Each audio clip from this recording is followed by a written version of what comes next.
Assalamualaikum warahmatullahi wabarakatuh.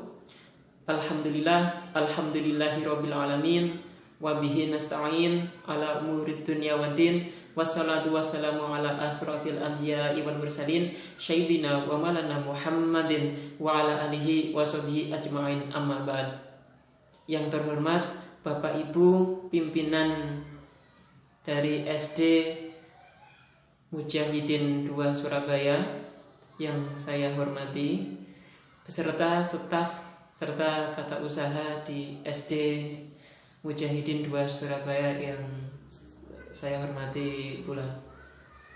Alhamdulillah, saya menyampaikan rasa terima kasih yang sebesar-besarnya kepada Bapak Ibu yang telah memberikan kepada saya kesempatan untuk melaksanakan micro teaching secara daring. Baik Bapak Ibu, sebelumnya perkenalkan, nama saya Abdullah, saya dari Lamongan, Jawa Timur. Oke, untuk menyingkat waktu, langsung saja saya akan melaksanakan micro teaching ini. Jadi pada kesempatan kali ini saya akan melaksanakan micro teaching dengan menggunakan bantuan multimedia interaktif yang telah saya buat. Untuk materinya saya mengambil materi dari kelas 5 dari tema 7 peristiwa dalam kehidupan, seperti itu.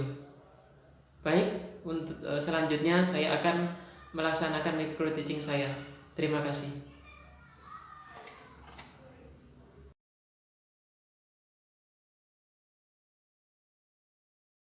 Oke, Assalamualaikum warahmatullahi wabarakatuh.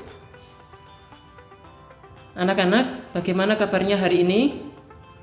Semoga selalu dalam keadaan sehat walafiat ya.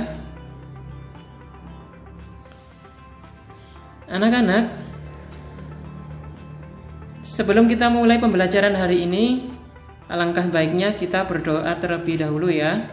Berdoa mulai.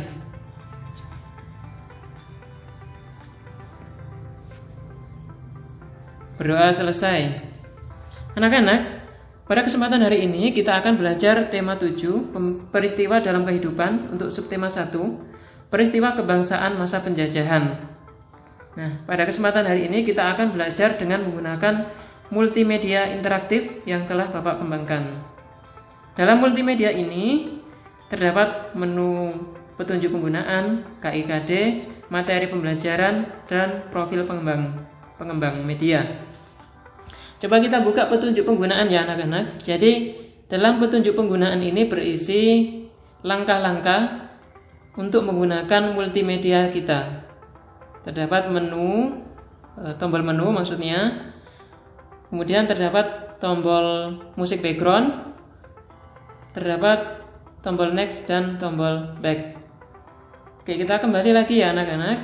Kita masuk ke KIKD.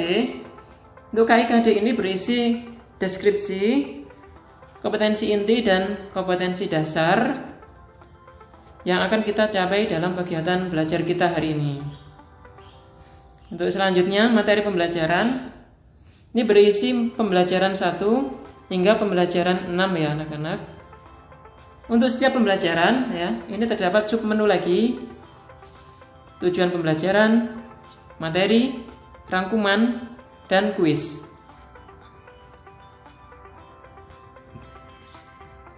Nah, langsung ya anak-anak kita masuk ke materi pembelajaran ya.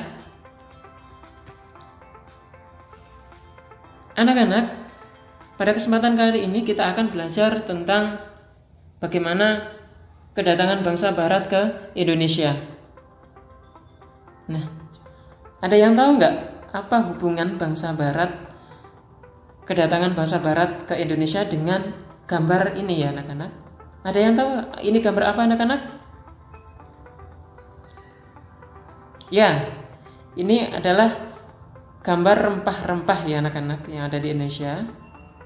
Ini ada bawang putih, bawang merah, dan juga kunyit ya. Nah, apa yang hubungannya anak-anak? Rempah-rempah ini dengan kedatangan bangsa barat ke Indonesia? Yuk, siapa yang tahu? Oke, untuk mengetahui yang lebih lanjut, Kita belajar ya, kita pelajari lanjutannya ya. Sebelum kita masuk ke faktor-faktor yang mempengaruhi kedatangan bangsa Barat ke Indonesia, bagaimana sih keadaan bangsa Indonesia sebelum kedatangan bangsa Barat? Nah, anak-anak, jadi sebelum kedatangan bangsa Barat ke Indonesia, negara Indonesia ini merupakan negara yang aman dan damai ya. Karena di Indonesia pada waktu itu sebelum kedatangan bangsa Barat itu dipimpin oleh beberapa kerajaan seperti itu ya. Jadi lebih aman gitu ya.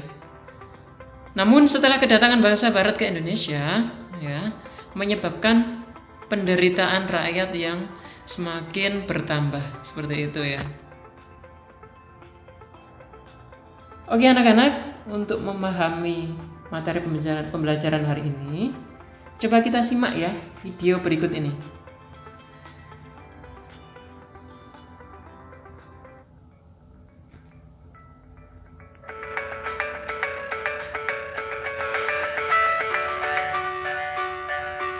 Peristiwa kedatangan bangsa Barat.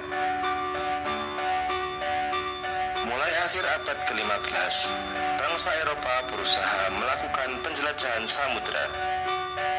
Bangsa Eropa yang pernah melakukan penjelajahan dan penjajahan di Indonesia dimulai oleh bangsa Portugis. Kapal mereka pertama kali mendarat di Malaka pada tahun 1511. Berikutnya ialah bangsa Spanyol yang mendarat di Tidore, Maluku pada tahun 1521. Kemudian disusul oleh bangsa Inggris dan Belanda. Kapal-kapal Belanda pertama kali mendarat di Pelabuhan Banten pada tahun 1596. Faktor-faktor pendorong penjelajahan samudera antara lain sebagai berikut. Yang pertama adalah adanya keinginan mencari kekayaan. Kekayaan yang mereka cari terutama adalah rempah-rempah. Sekitar abad ke-15 di Eropa, harga rempah-rempah sangat mahal. Harga rempah-rempah semahal emas. Mereka sangat membutuhkan rempah-rempah untuk industri obat-obatan dan bumbu masak. Kemudian faktor yang kedua adalah adanya keinginan mencari kejayaan. Di Eropa, ada suatu anggapan bahwa apabila suatu negara mempunyai banyak tanah jajahan, negara tersebut termasuk negara yang jaya.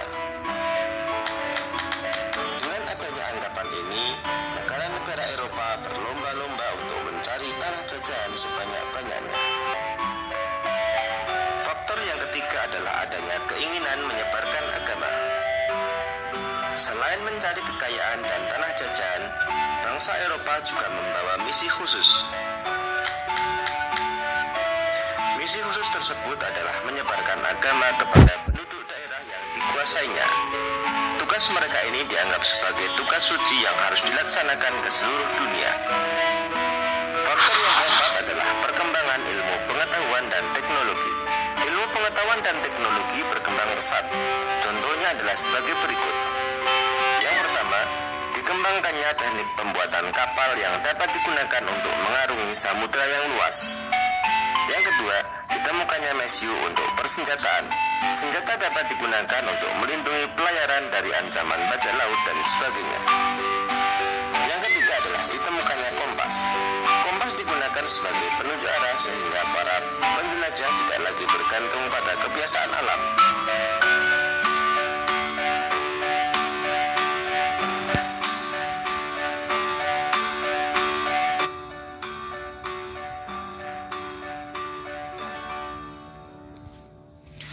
Oke anak-anak, jadi pada zaman dahulu ya, banyak negara barat atau bangsa Eropa itu datang ke Indonesia melakukan penjajahan ya.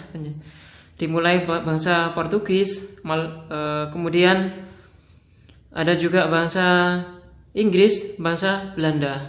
Nah, beberapa faktor yang mempengaruhi penjajahan mereka ke Indonesia, diantaranya adalah keinginan mencari kejayaan, kemudian keinginan mencari kekayaan, ya, Ini berkaitan dengan rempah-rempah tadi yang digunakan sebagai obat ya atau bumbu masak ya.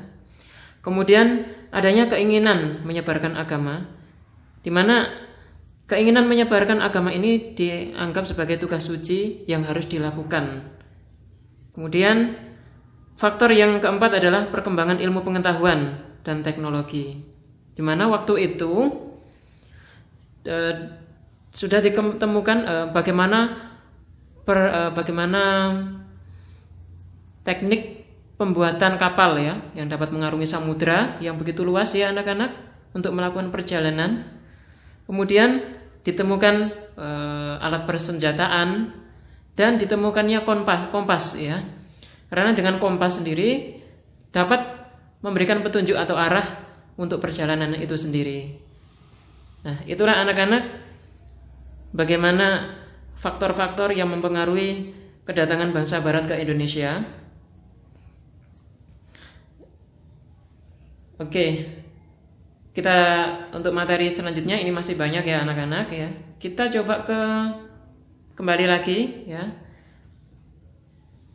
ke rangkuman ya. Nah, ini rangkumannya. Faktor-faktor yang melatar belakangi kedatangan bangsa barat atau bangsa Eropa ke Indonesia. Adanya keinginan mencari kekayaan atau gold, kemudian adanya keinginan menyebarkan agama atau yang disebut dengan gospel, kemudian adanya keinginan mencari kekayaan, kejayaan, glory, dan perkembangan ilmu pengetahuan dan teknologi. Oke, kita langsung masuk ke kuis ya anak-anak. Audio Jungle.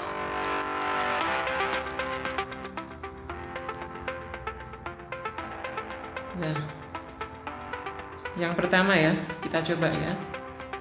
Cengkeh memiliki banyak manfaat sebagai bumbu masak. Cengkeh digunakan dalam bentuk bunga utuh atau dalam bentuk bubuk. Selain itu, minyak cengkeh juga digunakan sebagai aromaterapi dan obat sakit gigi. Pohon cengkeh banyak manfaatnya sehingga menjadikannya bernilai ekonomis tinggi. Oleh karena itulah, cengkeh merupakan salah satu bahan rempah-rempah yang menjadi buruan bangsa-bangsa Eropa. Hal itu memicu terjadinya penjajahan di Indonesia. Nah, pertanyaannya, mengapa cengkeh memiliki nilai ekonomis yang tinggi? Yuk, apa jawabannya?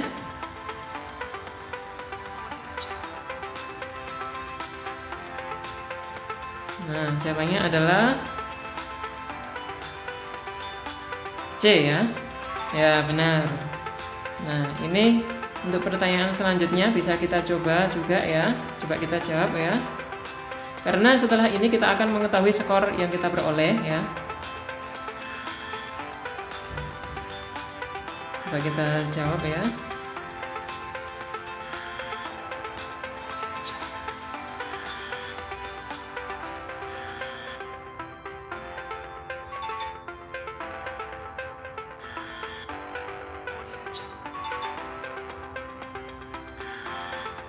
Wah, ternyata nilai kita masih rendah ini ya. Jadi kita harus mengulangi lagi ya kuisnya sehingga kita bisa mendapatkan nilai yang optimal ya. Oke anak-anak, itulah pembelajaran kita hari ini. Semoga apa yang telah kita pelajari hari ini dapat bermanfaat bagi kita. Sebenarnya materinya masih banyak ya anak-anak karena terbatas waktu. Kita bisa melanjutkannya secara mandiri ya, karena ini bisa diinstal di HP anak-anak semua.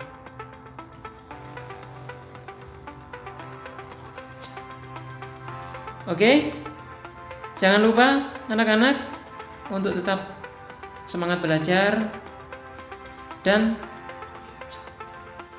menjaga kesehatan ya anak-anak, itu paling penting. Dan jangan lupa untuk tetap berdoa. Oke anak-anak, sekian pembelajaran hari ini. Bapak akhiri. Wassalamualaikum warahmatullahi wabarakatuh.